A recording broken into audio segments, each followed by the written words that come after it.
So, hello sa inyong lahat dyan mga kababayan. Magandang hapon po. Kumusta po kayong lahat dyan? At sana ay nasa mabuting kalagayan kayo. So, kami ngayon ni Nanay Lorna ay mabuti po yung kalagayan namin. So, masayahin na si Nanay Lorna mga kababayan. No? Dahil nakapasyal na siya noong unang linggo doon kay Ninita. So, kumusta man ay? So, ngayon, tinitingnan ni Nanay Lorna na naman yung kanyang sakahan. Kasi tapos naman siya nakapasyal doon kay Ninita. So, dapat huwag tayong mag-focus sa mga problema na ino. Kahit may problema, so hindi talaga natin i-focus tong ating isipan. So, dapat din nating so, dapat din nating alagaan yung ating mga tanim sa sakahan. Kasi doon tayo kumukuha ng ating mga source of mga pagkain. Di ba, Nay? Kung sa'yo tanong ni Mas Kimilog? Kuan po sila ka ng mga saging, ug karlang, kamuti, mga gulay, gabi. Maugid na gahapon, nagadto ko po sa Kibilog.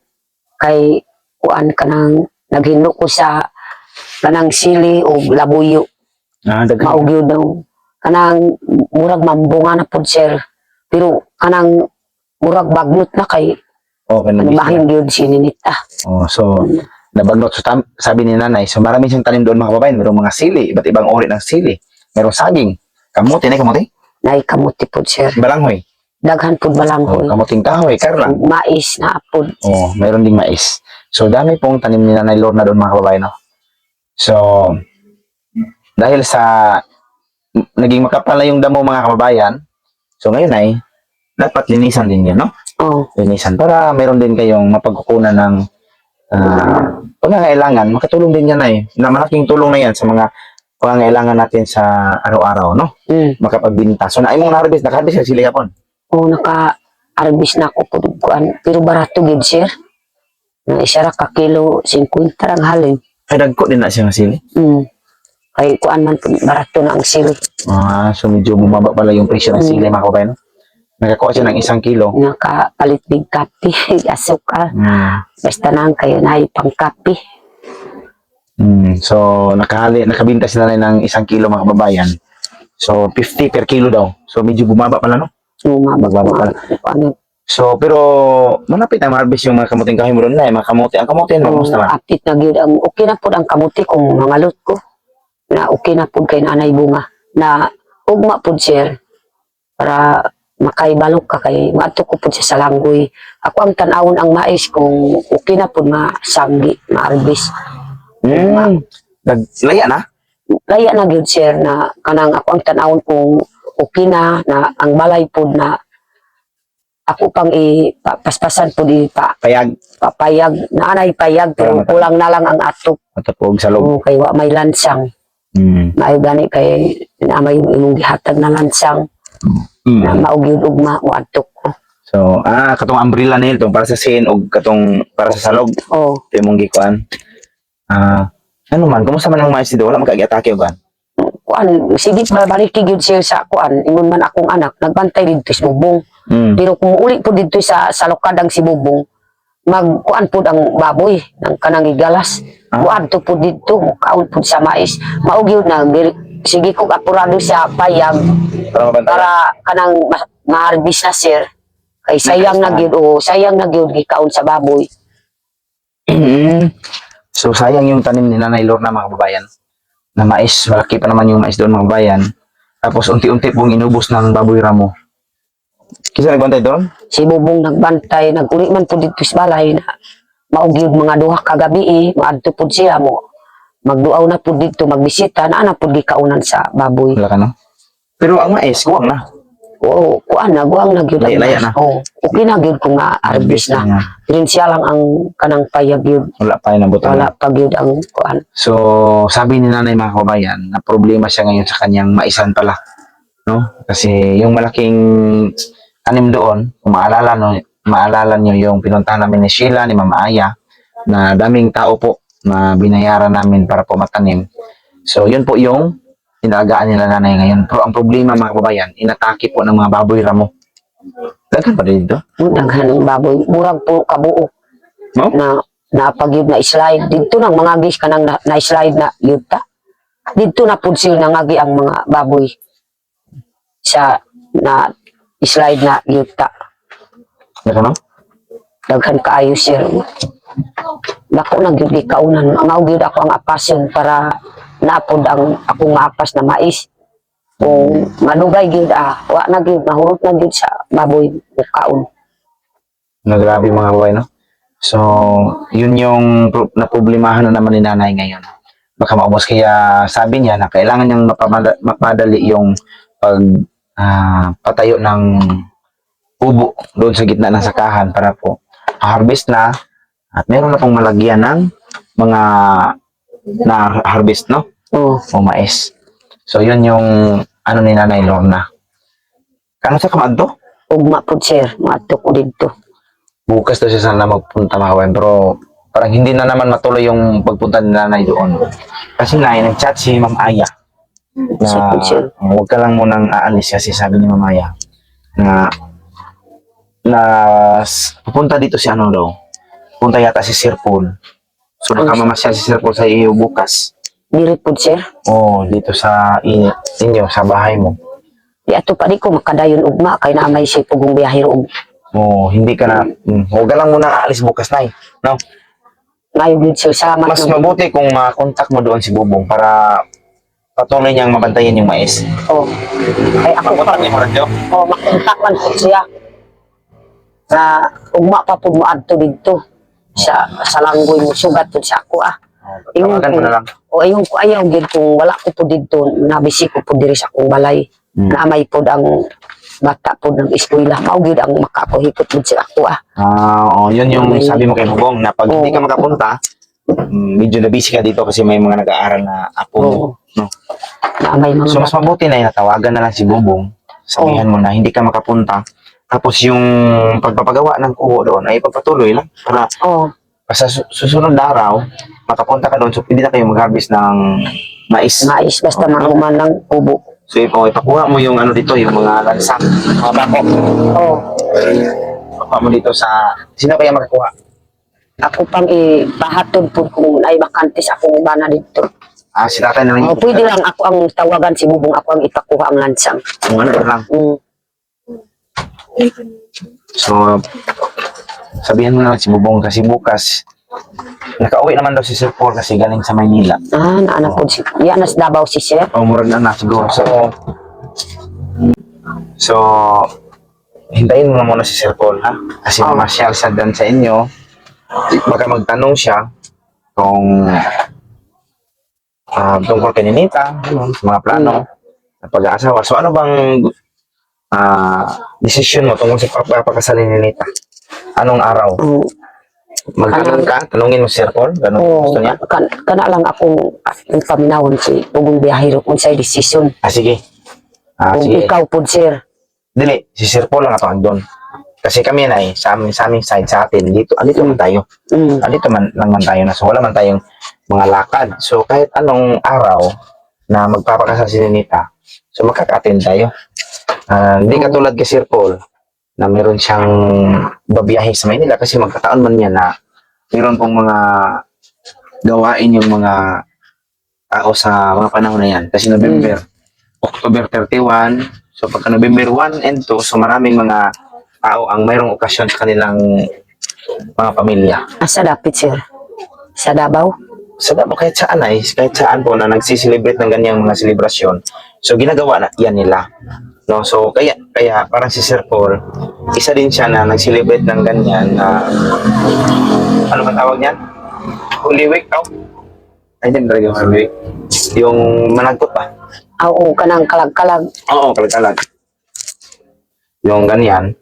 So, para hindi po maabala yung ano ni Sir Paul. So, pwede din tanungin mo siya kung ano yung free sa kanya talaga. Para masabihan din natin ang mama ni Zuri. Grabe. Dahil lamok. Grabe. Dahil lamok mga kabayan. Tanungin mo na lang bukas. Tapos huwag ka muna aalis bukas. Sige, Sir. Salamat po Sir. Hintayin mo si Sir Paul dito sa bahay mo para malaman mo kung ano talaga yung desisyon niya sa araw. Pero posible, hindi man talaga ano si Sir Paul, mag-suggest lang siya. Tapos sundin natin yung suggest niya na makaka-attend siya sa kasal, no? Sige, sige, sir. Kasi gusto din talaga ni Sir Paul na maka-attend din siya sa kasal. Oo.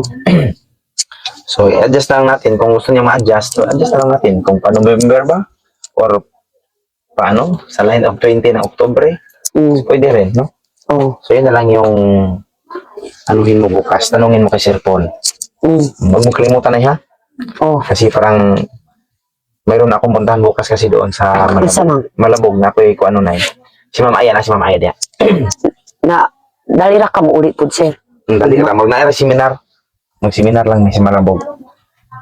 So, gi-invite man ni. Saka itong nag-ano gasolina pagligya. Ito nasunog ganit dito. Oo. O nasunog dito sa kuna mag-ama ang namatay. Oo. O kaya ang lahat ng nagbibinta ng mga buti-buti ay pinapatawag. Oo. Para bigyan ng ano ba, mga safety briefing. Kasi hindi man yan safety talaga yung pagbibinta ng mga ganyan. Gasolina. Eh, dali namin ang sunog. Oo, dali ra. Seminar ugma. So, isa-misa na imbitahan. Pagtuon. Uban si Ma'am Aya. Dili. Dili na sa mga sa inyo. Ay, dili ra po si Ma'am. Kasi maabot si Pugong Biyahe.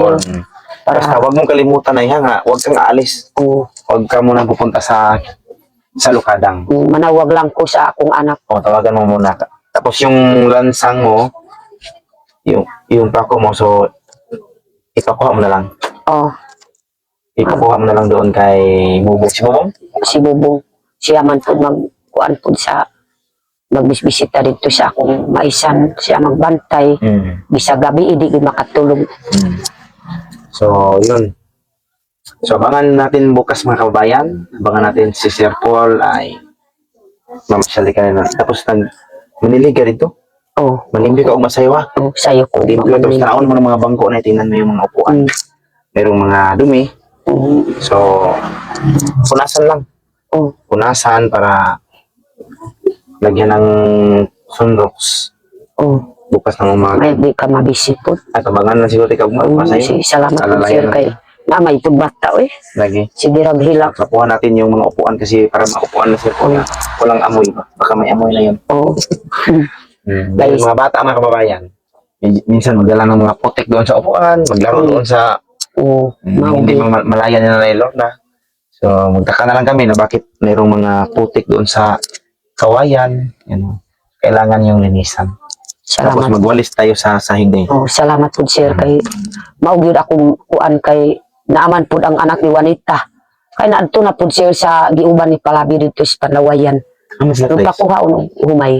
O sila place? So, giuban ni Bubong si Juanita. O si kuan Palabio. Na ang bata, gibilin man po kay, sige man mo. Ano si mga bata? Oo, naara gibilin drang ang bata. Maugyod na murag mabisi-bisi Ay, po yun. kaya man na nyo, Gilutas po kay sige man gani mo hilak mo anyog gid mo didi.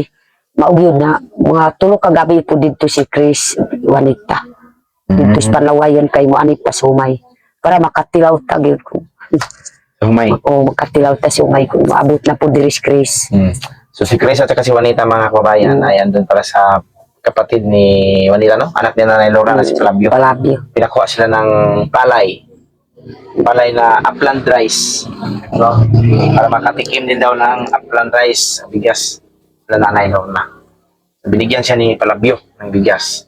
At saka yung bata, andyan kay Nanay Laura, kaya mahirapan siya minsan na kuwan din siya laging umiyak, no? So, alalayan natin si Nanay bukas ng umaga para malinisan yung kanyang bahay bago darating sila Sir Paul. So, bukas na lang umaga no, linisan natin. Nang sa pay oras sa ditong imong itambungan sa Malabog. Ano, mo nakatao sa oras. Sayo lang ko gato sa imo. Sa iyo lang. Matong tapag Son Rocks, mga bangko. Salamat po, sir, sa imong pagtabag sa ako. Kay grabe ka gud mo pinaka sa ako, sir. Okay ra kay Si na. ma'am. Okay na kay na. Kay kita ra may silingan, magtinabangay, no? Magtutulungan lang tayo bilang mga kapitbahay, magkasama sa kasi ito din naman yung nagiging sideline na trabaho natin, no? Pagbablog. Mga sideline natin. So magtulungan tayo, no? Bitaw, no? So, yun mga kababayan, maraming salamat sa inyong lahat. At abangan din namin na yung kung anong mangyayari sa maisan mo doon. Oo. Marami bang ma-harvest? O baka maubos ng baboy mo. Sana hindi rin maubos mga kababayan. No? Pero andyan man, may magbabantay man kaya doon. O na may nagbantay. Diri lang sa mga kilid nakaunan sa baboy. So may nagbantay. Sila Si Bobong. Sandawan, napad ito. O napod si Saldawan dito, pero naamay pod trabaho pod nila. Pero mabuti na lang na mayroong mga tao sa paligid kasi yung mga babayran mo, hindi yan madaling makapasok kasi makaamoy sila ng tao. Naaman pod diri spekas way tao, diri mo agi. Kaya pala. Kanang ato ang gilutuan dito sa naitubig. Dito po magsubay tubig ang baboy. Kanang ato ang gilungagan dito sa kuan. Sa babaw sa busay. Dito po mo agi. Tama, no? Mutamo po diya sa naay mga kuan diha. So mayroon palang portion mga Kalasangan. kabayan, o portion na area ng sa kaninanay na walang tao kaya doon dumadaan yung mga baboy mo. No? Meron mga marunong din talaga yung mga baboy mo mga kabayan. Maghanap sila ng idea saan sila makadaan. Pag wala silang maamoy na tao, doon sila atake simula, doon sila kumakain. Yung iba nga mga kabayan, nangyari din yan sa amin noon, nung may isang kami dito. Yung iba, hindi na nila kinakain doon mismo sa sakahan. Pinuputo nila lang po tapos dinadala nila sa kagubatan, doon nila kakainin. Ginahakot nila nila. Gakot na gyud dito na sa kasangan. Gipangbuyod pod sa baboy na sige kog hilak. Sige kog hilak mag-video kog gyud sa mga kuan sa punuan gyud sa mais kay ako na gyud ni kaunan. Oh, yun mga kababayan, no? Talagang mautak din yung mga baboy mo mga kababayan. Paabutan mo na lang doon, puno na lang ng mais na naputol kasi yung mga kadugtong niya wala. So kung hanapin mo, makita mo sa mga kanilang dinaanan, kanilang mga paa, susundan mo yan, makita mo doon sa gitna ng kagubatan, andun yung mga mais dinala nila, kakain. Mabuti na lang wala silang dalang kaldero. Maayo pa na ipalato basyo. Parang mabusog po siya. Mabuti naman hindi sila na nabunulan. Maisip yun ang malantik yun ang pangisipon sa baboy. Oo, malantik. Ano ba, mayroong mga diskarte din. No? Kahit yung Oo, mga ganyan, kamaugid ng diskarte. ganyang mga hayop, mga baboy mo, mayroon ding diskarte. Mautak. Murag tao. Oo. So sana po, sana po ay hindi maubos ang tanim ni nanay para kahit pa paano meron din siyang makonsumo, maging pagkain, may binta. So, meron silang magawang bigas. So, yun mga kabayan, no? So, mabuti naman at meron nagabantay doon. So, maraming salamat mga kabayan. Hanggang dito lang mga video namin. Kasi meron pang gagawin sila na nailor na doon ngayon sa bahay nila. So, maraming salamat sa inyong lahat mga kababayan at ingat kayo palagi dyan. Bye-bye. Bye. I love you.